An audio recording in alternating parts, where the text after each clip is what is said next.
بس اتنی دیر ہے فاروق طیبہ پہنچنے میں، بس اتنی دیر ہے اے فاروق طیبہ پہنچنے میں، میرے سرکار فرما دے چلے آؤ اجازت ہے، میرے سرکار فرما دے چلے آؤ اجازت ہے۔ عزیزان ملت اسلامیہ، قرآن مقدس کا رب العزت نے ارشاد فرمایا کل نفس ذائقۃ الموت، بے شک ہر جاندار چیز کو موت کا مزہ چکھنا ہے، ہر جاندار شے کو موت کا مزہ چکھنا ہے۔ موت سے کسی کو چھٹکارا نہیں ہے۔ روز اٹھتا ہوا جنازہ، روز ڈوبتا ہوا سورج، صبح سے لے کے شام تک زندگی کے تمام تر چیزیں ہمیں اس بات کے لیے یاد دلاتی ہے کہ انسان تم ہمیشہ کے لیے دنیا میں نہیں بھیجے گئے ہو۔ آج ہم اپنی زبان میں کہہ دیں کہ انسان زندگی میں رہ کر کے اتنا فکر مند ہو جاتا ہے، بلکہ اپنی زبان میں کہے کہ اتنا ہائے کرتا ہے، ہائے کہ کبھی اس چیز کی فکر میں لگ گیا، کبھی اس چیز کی فکر میں لگ گیا، کبھی یہ کرنا ہے، کبھی وہ کرنا ہے، گویا اسے نماز، روزہ، حج، زکوٰۃ اور اللہ سے کوئی مطلب نہیں ہوتا۔ آج یہ کام ہو گیا، کل اس کام میں لگ جانا ہے، پرسوں اس کام میں لگ جانا ہے۔ گویا محنت کرنے سے منع نہیں ہے، محنت کرنے سے منع نہیں ہے، لیکن اپنے آپ کو دنیا میں اتنا مگن نہ کر دے کہ آپ کو خدا یاد ہی نہ رہے، آپ کو خدا یاد ہی نہ رہے۔ تو لہٰذا آج زندگی چل رہی ہے، سب کچھ ہمارے درمیان موجود ہے، آج آنکھ بند ہو گئی، ساری چیزیں یہیں کی یہیں دھری رہ جاتی ہے، سب چیزیں یہیں کی یہیں دھری رہ جاتی ہے، اور زندگی کا کچھ بھروسہ نہیں ہے۔ انسان چلتے پھرتے سوتے جاگتے کب کہاں کیسے بلا لیا جائے گا کوئی نہیں جانتا، کوئی نہیں جانتا۔ اس لیے اپنے آپ کو ہمیشہ اس چیز کے لیے تیار رکھیں کہ اللہ رب العزت کی بارگاہ سے جب بلاوا آ جائے، ہمیں اور آپ کو اس دنیا کو چھوڑ کے چلے جانا ہے، دنیا کو چھوڑ کے چلے جانا ہے۔ دنیا میں بڑے سے بڑے طاقتور آئے، بڑے سے بڑے دولت مند آئے، بڑے سے بڑے بادشاہ آئے، بڑے سے بڑا کافر دنیا میں آیا، لیکن وہ سب اس دنیا کو چھوڑ کر کے جا چکا ہے، وہ سب اس دنیا کو چھوڑ کر کے جا چکا ہے۔ تو لہٰذا دنیا کی کوئی طاقت ہمیں جانے سے نہیں روک سکتی، دنیا کی کوئی طاقت ہمیں جانے سے نہیں روک سکتی ہے۔ جب وقت پورا ہو جائے گا،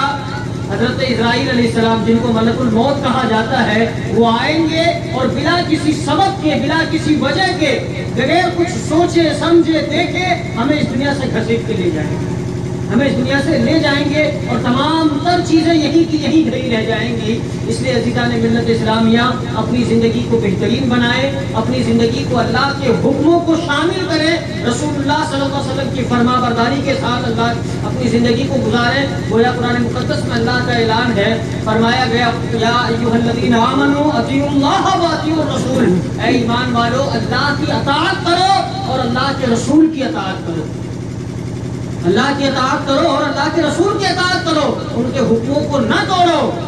ان کے حکموں کو نہ توڑو، ان کی فرما برداری کے مطابق اپنی زندگی کو گزارو۔ تو لہٰذا اپنی زندگی میں دیکھیں، جب تک ہمارے پاس وقت ہے، ہم اس دنیا میں موجود ہیں، ہماری ذمہ داری یہ ہے کہ ہم اپنی زندگی کو اس طرح گزاریں کہ کہیں کسی کو ہم سے کوئی تکلیف نہ پہنچے، کوئی اذیت نہ پہنچے، ہم سے کسی کا دل نہ ٹوٹے۔ ہم اس بات کا خیال رکھیں کہ کہیں ہماری زندگی میں کوئی ایسا کام شامل نہ ہو جس سے اللہ اور اس کے رسول کا حکم کو توڑنا پڑ جائے۔ تو لہٰذا ہم اور آپ جب اس طریقے سے اپنی زندگی کو گزارتے ہیں تو وہ موت ہمارے لیے تحفہ بن جاتی ہے، وہ موت ہمارے لیے اذیت ناک چیز نہیں ہوتی ہے، بلکہ ہم خوشی سے اس موت کو قبول کر لیا کرتے ہیں کہ اب موت کے بعد دیدار محمد الرسول اللہ میں اور آپ کو میسر ہونے والی ہے۔ تو لہٰذا اپنی زندگی کو بہترین سے گزاریں۔ اللہ کے رسول صلی اللہ علیہ وسلم ارشاد فرماتے ہیں کہ جو انسان موت کو کثرت سے یاد کرتا ہے اس کے قدم گناہوں سے رک جاتے ہیں،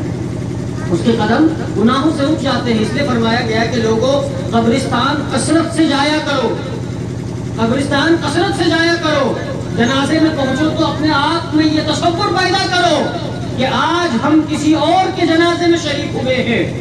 ہمارے سامنے کوئی اور لیٹا ہوا ہے جن کی دعائے مغفرت کے لیے ہم اور آپ حاضر ہوئے ہیں، اور کل ایک وقت ایسا آئے گا کہ اس کی جگہ پہ ہم لیٹے ہوں گے اور ہماری جگہ پہ نماز جنازہ ادا کرنے کے لیے کوئی اور حاضر ہوگا، کوئی اور حاضر ہوگا، اور زندگی کا کچھ بھروسہ نہیں ہے۔ ایک لقمہ آدمی کھانا کھائے اسے یہ تک یقین نہیں ہے کہ دوسرے لقمہ تک وہ پہنچ بھی سکتا ہے یا نہیں۔ کوئی انسان یہ نہیں کہہ سکتا ہے کہ آج میں سو رہا ہوں لیکن کل میں گارنٹی کے ساتھ زندہ ہی اٹھوں گا، اس بات کی کوئی گارنٹی نہیں ہے، اس بات کی کوئی گارنٹی نہیں ہے۔ ایک لمحے کا بھی ہمیں علم نہیں ہے کہ یہاں سے اٹھ کے ہم نیچے بھی جانے کی صلاحیت ہمارے اندر ہے یا نہیں ہے، ہم اتنے محتاج ہیں اللہ رب العزت کے۔ تو گویا امید پہ دنیا قائم رہتی ہے، ہم اس آس کے ساتھ اٹھتے ہیں، ہم اس امید کے ساتھ سوتے ہیں، تو لہٰذا تمام تر چیزیں جو ہے امید کی بنیاد پر ہے۔ اس لیے اللہ رب العزت سے بہترین امید رکھیں۔ اللہ کے رسول کی احادیث مبارکہ ہے کہ اللہ تعالیٰ انسان کے ساتھ ان کے وہم و گمان کے مطابق ہوتا ہے، وہم و گمان کے مطابق ہوتا ہے۔ مثال کے طور پہ سمجھ لیں کہ آپ کا یقین اللہ کی ذات پر مضبوط ہو اور آپ کا خیال یہ ہو کہ میرا رب میرے ساتھ کچھ برا نہیں ہونے دے گا، تو یقین مانے کہ آپ کے ساتھ کچھ برا نہیں ہوگا۔ اور جہاں یقین جگمگائے اور خیال آئے کہ یہ نہ ہو جائے وہ نہ ہو جائے، تو ممکن ہے کہ وہ چیزیں آپ کے ساتھ ہو جائیں،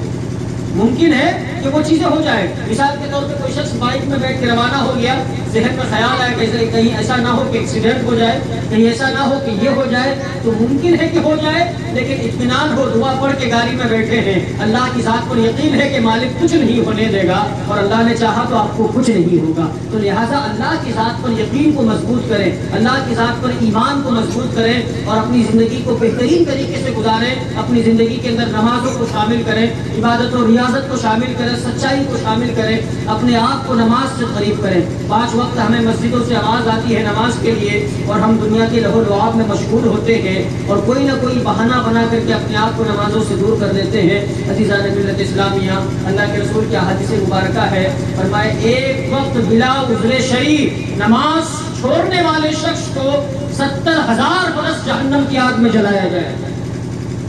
ایک وقت کی نماز چھوڑنے کی سزا یہ ہے، اور ہم ہفتوں مہینوں نماز سے دور ہوتے ہیں، تو آپ تصور کریں کہ ہمارا انجام کیا ہوگا۔ اس لیے اپنی زندگی کو بہترین بنائیں، قرآن مقدس کی تلاوت کریں، نماز ادا کریں، سچ بولنے کی صلاحیت اپنے اندر پیدا کریں۔ اللہ رب العزت کی بارگاہ میں دعا ہے کہ اللہ تعالی ہم سب کو اہل سنت سے عمل کرنے کی توفیق عطا فرمائے۔